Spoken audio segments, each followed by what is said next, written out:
This is how your Kip-Kit is shipped, in a biodegradable cardboard box.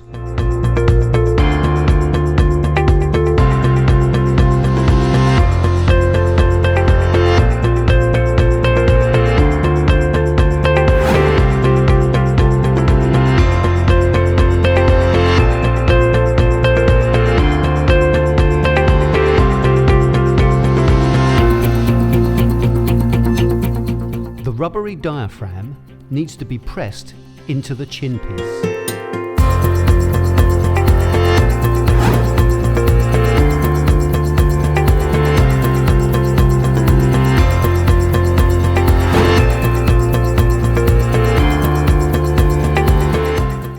Ensure that there are 2 layers of material below the strap to maximize the cushioning.